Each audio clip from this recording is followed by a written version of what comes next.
Next, I'd like to introduce to you Taylor Ansley. Taylor is a senior, again, at Chapel Hill High School. Taylor spent his entire educational career, like Stanley, with us. He attended Hill-Carrboro Elementary, McDougall Middle, and Chapel Hill High School. He plays on the varsity baseball team, is a member of the National Honor Society, the Spanish Honor Society, and participates in Habitat for Humanity. Let's listen to what Taylor has to say about his racial experiences.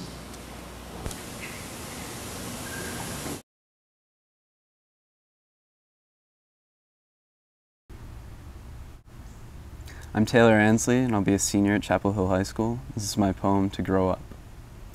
Growing up, the memories in a box of photographs, of beach trips, family and friends. The box is bursting at the seams. My childhood was filled with dreams.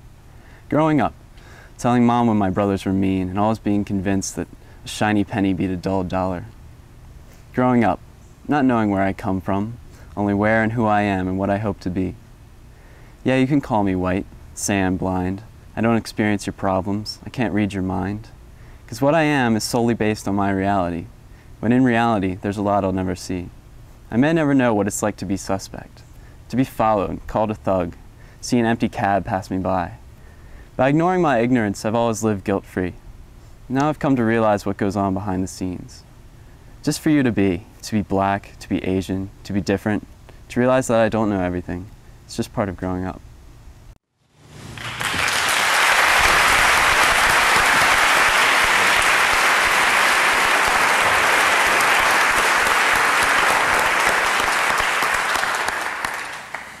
Glenn Singleton, when he worked with you and with us, he talked about different levels of knowledge that people have about race. There are those that don't even think about racial perspectives. Others think they understand, but they really don't.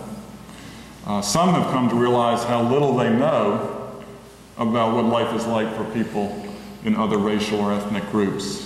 And finally, where we would all like to be, is to really move to the level of true understanding and being able to see the world through the lens of a person from another racial or ethnic group. It seems to me, Taylor, that your poem's about moving from that level of really not having given too much thought or paid attention to racial issues to an awareness of how much you really didn't know. Can you talk about that, how students might make that transition? Well, I think that race is a topic that makes a lot of people uncomfortable a great deal of the time, and that to get past that, this applies to students and teachers and everyone involved. People need to get out of their comfort zone a little bit and kind of explore the differences and try to understand what before might have seemed kind of foreign to them. Right. We got into really this Beyond Diversity because we saw the same thing happening among our staff members, that when the issue of race came up, people tended to shut down.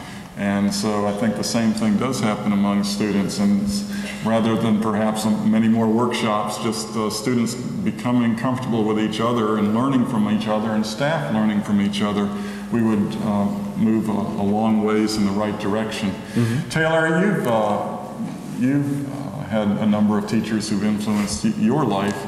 Which teacher are you recognizing today? Today I'd like to talk about Miss Works, who was my English teacher in 6th and 7th grade at McDougall. Miss Works was the first person who really encouraged me to write poetry and express myself through my words, and she's just an incredible person and a really amazing teacher. So. She is.